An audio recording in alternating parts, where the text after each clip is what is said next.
Hey everyone, and welcome to Already Cancelled. I am Peter, that is Connor, and we are going to talk about Star Trek, the original series, Season 2, Episode 10. It is called A Journey to Babel. Full spoilers for the episode, as always. So this was a prominent episode because it introduced us to Spock's father for the first time. And his mother as well. I never remember his mother. I was actually almost surprised to see his mother. I'm like, oh, we actually meet his mother. I wasn't expecting that. She just doesn't feel as important, does she? Yeah, we always talk about his father. We got his father recast as a younger Vulcan in Yes. in Discovery, but you have had his father mentioned so much. Whereas here, his mother's here too. So that was fun. So the plot of this episode is that the Enterprise is transporting a bunch of delegates from all different members of the Federation, so all these different species and civilizations, because they're going to a conference in which they decide if this other planet or race, Corridon, is admitted into the Federation. So kind of like the UN, letting in a new country member kind of idea. And they are picking up all these people. They pick up Sarek and his wife at the start of the episode, although Spock neglected to mention to Kirk and McCoy that these were his parents, because Kirk even says, hey, Spock, we'll be here for 2 hours if you want to beam down quickly to the planet and see your parents. He's like, well, you see, and obviously I know Sarek's his dad, so Yeah. as soon as Kirk said that, I'm like, oh, he doesn't know. Yeah, Oh. I was the same. It's like, oh, this is interesting. I'd forgotten this detail.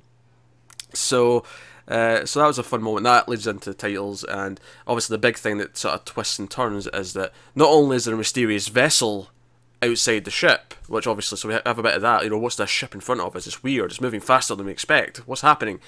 There's also a murder on board. One of the delegates is killed. So we have a bit of a whodunit as well on top of everything else. So that is the gist of this one. So I guess I'll ask Connor, did you enjoy Journey to Babel? I did a lot. It was a lot of fun.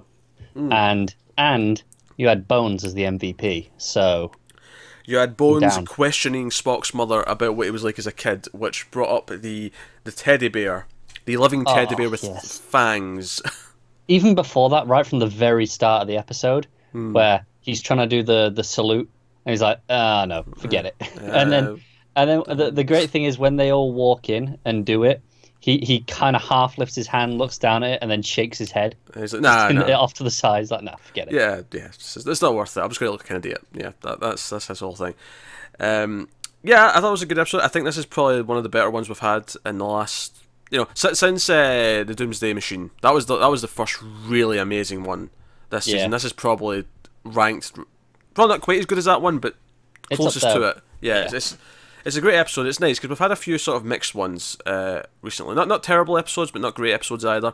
This one, not only did it introduce a big part of Star Trek's mythology, where we have Sarek, we have his wife, it did a lot of good character stuff with Spock, and even with Kirk to an extent as well, and how they handle the situation that arises.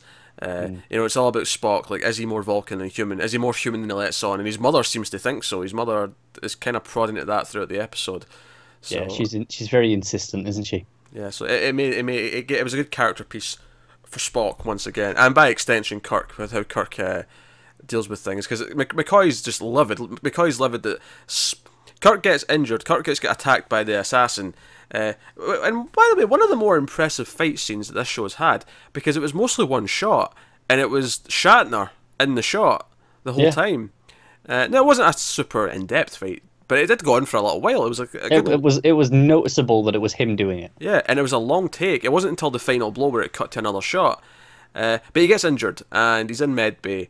And because he's in medbay, Spock was going to... Because Sarek's ill. Sarek's had the Vulcan equivalent of a heart attack, and he's dying. He needs a transfusion, and Spock's the only one who can give him this. But because... And he was going to do it, but because Kirk is out of action, and they're in the middle of this crisis with this other ship that might attack them, he's like, no, Starfleet Command dictates that I am now the acting captain, and I can't, just give this up to the next in command. And I almost felt bad for Scotty, because McCoy says, well, just give command to Scotty, and you need to do this. If you don't, your father will die. And he says, yes, but you're not allowed to give command to just anyone in this type of situation. And, I can't just give up command because of a personal reason. It has to be, forced because, something happens to me. But this is one of these things where I think Spock always has that underlying thing where you think, is there a small chance he's using the rules as harsh as he is because of something he personally does not want to do? And normally, I think, even though you could think that, he is actually just genuinely going by the rules to a fault. Whereas here, I actually do think he's using the rules because he feels uncomfortable doing something. I don't know. I think it's just that sense of he's got that pride and honor. He can't let someone else do the job if he's the one that's supposed to be doing it. I think there's more to it than that. I think there's some human elements at play here. But I think that is human. He's too proud to go, no, someone else should do this. He thinks he's the best person for the job. Oh, sure, yeah. I mean, the fact that him and his father are both stubborn is brought up. Kirk calls him stubborn, and Mrs. Sarek's like, so that's more of a human thing. But they have a sort of smirk to themselves. Like, yeah, they think they're not that human, but there's more human in them than they realise. No, I genuinely think like some of Spock's stuff in this one is the first time I have been convinced beyond a doubt that he is actually using the rules to sort of ignore his perennial responsibilities. Which, funnily enough, then Kirk, once he wakes up, even though he is not fit to be back on that bridge, he's not fit to be commanding again, he's like, I'm not letting him commit patricide, I'm getting up. And he's like clearly in pain, and he has to go on the bridge, he's like, I'll pretend I'm okay, just to get Spock down to the med bay. And then, because he actually says, like, after he does it, he says, like, get Scotty up here. Get Scotty up in command. Yeah. I'm not fit. But then the vessel starts attacking, and he's like, oh, shit, no, I'm staying. This is too important. Oh, yeah, I'll sit down, I'm good. Yeah, he's sort of like half off the chair in pain, holding his stomach the entire time.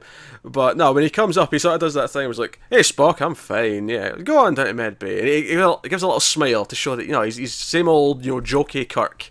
He's the same old self, but as soon as he leaves, he's like, oh, my pain. I'm in pain. Oh, good. Uhura, get Scotty up here. I'm dying. It's good stuff. But at least that joke ending where they're all in med bay and they're sort of arguing about something or other at the end, and McCoy's like, no, shut up, both of you, shut up. You shut up, I'm your doctor, shut up, Spock. You shut up, Kirk, I'm your doctor. And he literally shushes them. He goes up and goes, shh. And then both of them say, Spock, I think this is the happiest I've ever seen him be. He looks quite happy. And then Spock's like, yes, I don't think I've ever seen him any happier. And he's still not got a smile on his face, but then it's quiet. Then McCoy just sort of gradually, the smile appears on his face, and he says, I finally got the last word. And that's the end of the episode. It's just the grin in his face at this point, and also when he realises the teddy bear thing earlier on, is spectacular. Oh, that grin when he hears the teddy bear thing, because like that whole conversation starts, he's like, so tell me, when he was younger, did he run about and play with the other children? And then he goes, that grin is fantastic. Yeah. Because I think a lot of this episode is about how Vulcans like to think they don't ever act on emotion, but they kind of do. Like, even Sarek, his whole time, he's like, oh, no, I'm not mad at Spock for not doing what I wanted him to do, for joining Starfleet. It was logical. Like, he as if he doesn't care, but he does. Yeah, and the wife's like, you're proud of him. He's like, no, I'm not proud of him. He just needs respect. Yeah, which is why I think Spock as well, to a large extent in this episode, is because obviously at the end, Spock realised a clue as to what was actually going on with the ship. He realised that because they were essentially primed it for a suicide mission, that was why they could go at warp 10. That's why they could do all these things that normally ships can't do. It's because they had no intention of surviving. They had, if they blew up as they tried it, they were okay with that. Yeah.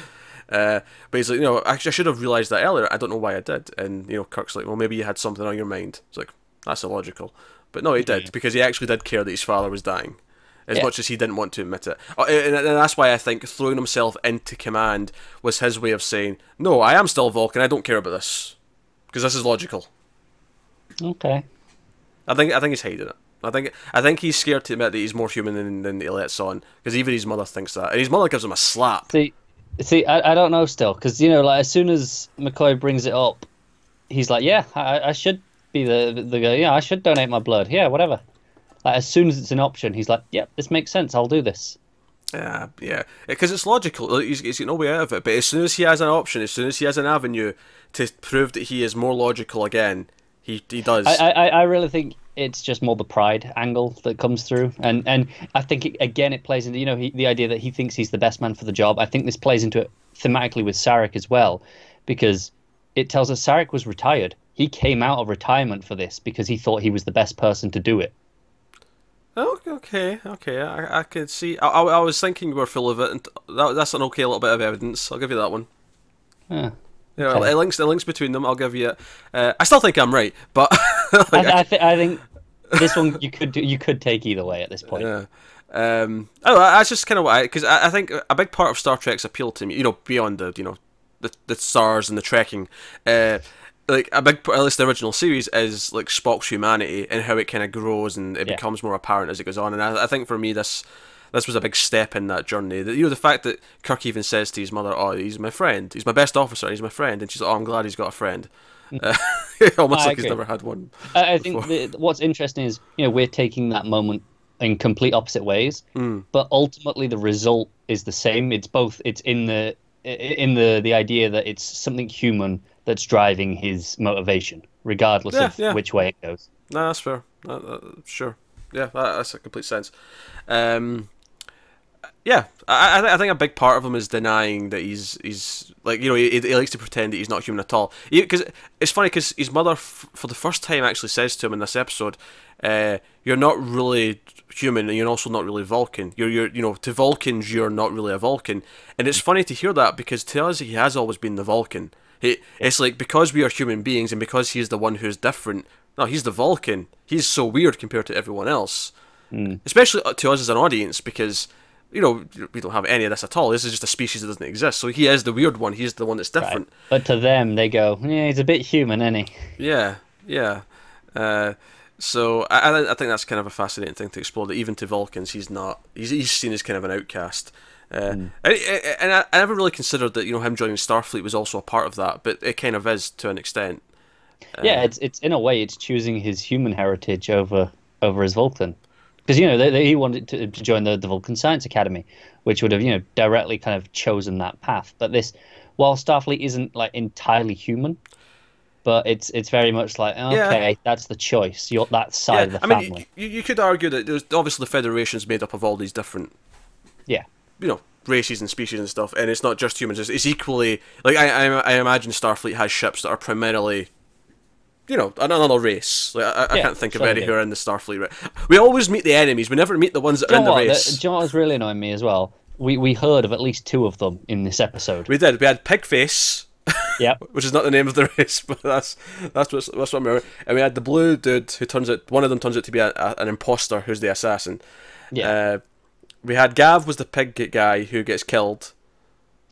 And we had Thelev, who's the assassin, who's the blue race. I cannot for the life of me remember what either of those races were called. But they're both Federation species. That's true. No, we had tons. I mean, technically, we had tons of them in the background and just walking around and stuff. Those 2 were quite main ones. Yeah, obviously because we met them, we had conversations with them. We had debates with them. Yeah, it turned out, by the way, because we're kind of glossing over why the assassin was doing anything, because that wasn't really the focus of the episode. The focus of the episode was this emotional sort of struggle for Spock and, by extension, Sarek, and then of course McCoy and Kirk's play into that. But the assassin was his race, the planet that was going to join the Federation. They have dilithium crystals, and it was interesting how last week's episode of the original series we learned about Zephyr Cochrane, and then in Discovery this past week they mentioned Zephyr Cochrane. We thought, oh, that was nice timing.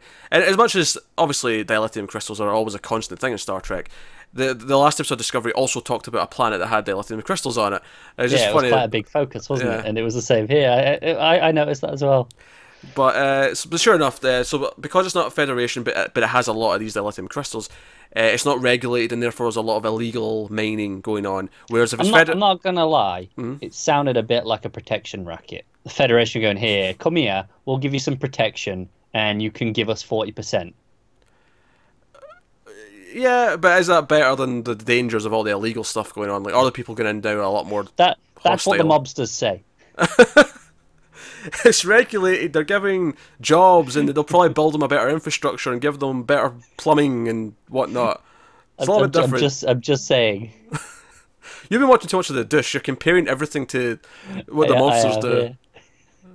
Yeah. Husbands and pimps, they're all the same. Federation, exactly. The mafia, all the same. It's all the same. Oh dear. Yeah, so that was fun learning a bit more about this Starfleet. It was the idea of like a new species or planet getting into the. I don't know how to count it because like if a species is on multiple planets already, like you would talk about the species, the race joining the Federation. Yeah, I think it was more the planet itself. Yeah, which probably implies that they're just on one planet. Because to be fair, I think like humans I mean they're obviously spread throughout the Federation now, but I think human beings as a race, like you just associate them with Earth in this. Yeah, that's their home. Vulcans come from Vulcan and so forth. I just wonder, like, do we encounter like a species at some point that is naturally already on like 3 planets because that's just how they, the 3 planets were close together. They all kind of like developed together and.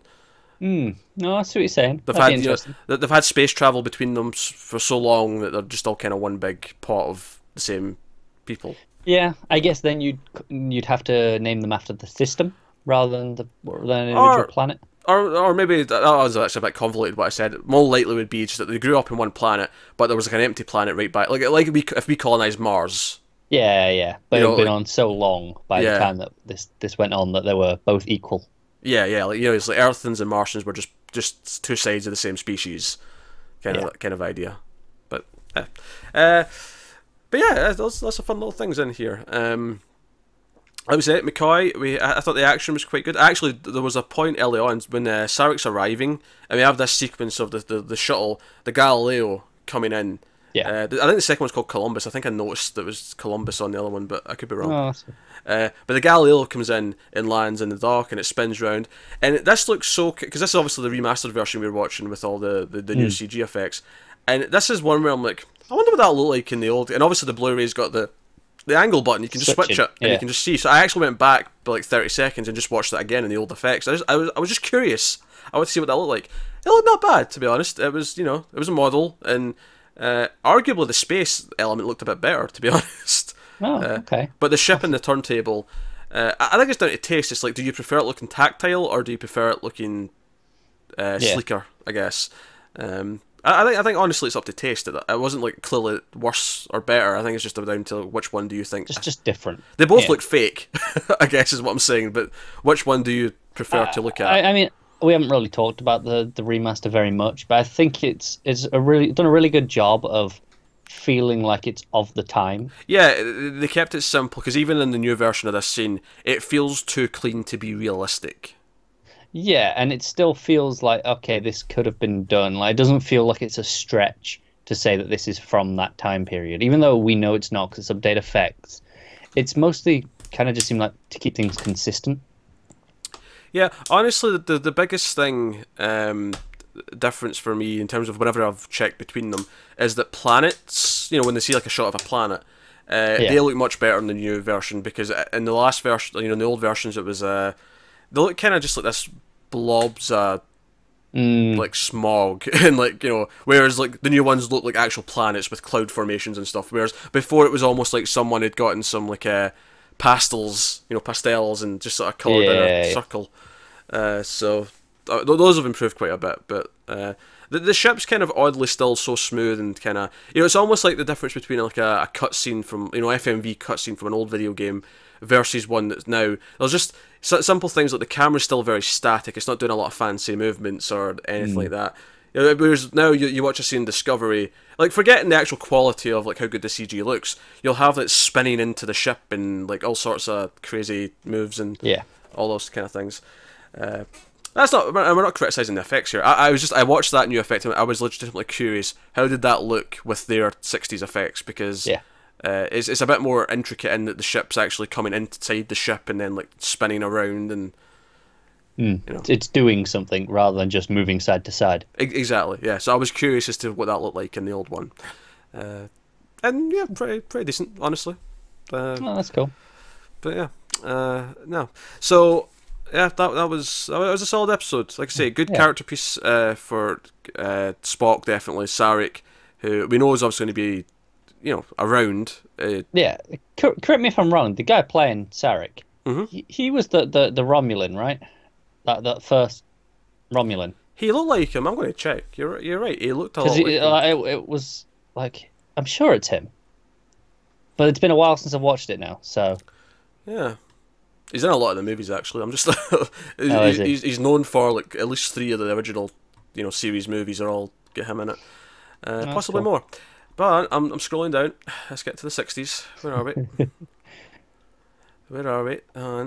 67-ish. Yep, it's him. It's in both episodes. Oh, cool. You're right. Do you know, it's funny, I recognised him, but I never connected it to that episode because I knew what he looked like anyway, so I just assumed I recognised him for being Sarek. But Well, you're so I right. did it first, and I was like, no, I've seen him in this before, like more recently than when I watched through bits of this in the past. They must have liked the actor, and, you know, with good reason, he's pretty good. Yeah, he is, definitely. I think it's funny here, he does such a good job of being, like, the uber Spock. Like, he's just as logical, but he's just a little bit worse somehow. Which makes sense because he's the father. He's what Spock learned from. And is it possible that Spock just kind of like sometimes humans like they're always trying to impress their parents? He's trying to impress his parent by like being as logical as possible. Makes sense. Which by the way, I actually laughed a lot at the end when his wife was like, "I'm sick of logic. Always logic with you two. Just sick of logic." But there seems to be a proper connection there. Like, I'm looking forward to that being explored at some point, and I'm sure it does. Like, you know, why did he marry an Earth woman? Like, you know. Yeah, there was that great scene where, you know, she's like, yeah, well, I love you. And he's like, why did I even marry you? It was like, it seemed logical at the time. Yeah, which almost sounds like an Earth man cracking a joke about his wife. That's what it sounds like. Sounds like a normal Earth thing to say. And again, I think it's this idea that they're more human than they actually realise or they want to admit. Yeah. And then maybe in the case of Sarek, like she's made them a bit more human over the years because they've been together for decades at this point. Yeah, she's rubbed off on him a little bit. Yeah, it's in there. You just have to dig it out a little bit. Yeah, just gotta melt all the ice around it first. In fact, literally in this episode, they practically dug out his heart because they had to fix it. So that is true. So you know. Dear. Actually, I liked how the assassin was like he'd already like swallowed like not a cyanide pill because it'd have been quicker. Yeah, but, like, but a slow poison. Yeah, and he's basically just slowly dying on the bridge. He's like, oh, I've got like maybe 10 hours. Oh no, wait, I miscalculated. Dead. That was almost a little bit funny. It was. Oh, this is a very good episode. It was a very good episode. Yeah, it did all the things I like a good Star Trek episode to do. It had some nice, you know, human moral quandaries mixed with character development and then some fun Star Trek action with the ship and you know trying to hit it and whatnot. So no, quality. So by all means, let us know what you think of this episode in the comments. Like, subscribe, all that stuff. Get us on Twitter at mailed_fuzz. If you want to support the channel, head over to patreon.com/mailedfuzztv. You get these Star Trek reviews a week early as well, just for $1 in the dollar tier. So if that appeals to you and you want to support us a little bit, you know, you can throw $1 our way. Or you could throw a little bit more and see what else is there if you like our other content as well. But you can do that. There's also an audio feed for these Star Trek reviews now if you would like to check out that. Just search Mail Fuzz TV on your iTunes or your podcast app and you should get to it. It's called the Star Trek Viewers Log because it needed a name beyond just the Star Trek reviews that we call it on the channel, but it's there. So yeah, that is us. So that has been Journey to Babel. Let us know what you think. I said that already. I sometimes do that. I'll forget I've done all the plugs already and I'll look back around. Yeah, that's us, guys. So thanks once again for watching or listening. We always appreciate it. Keep watching TV, and we'll see you next time.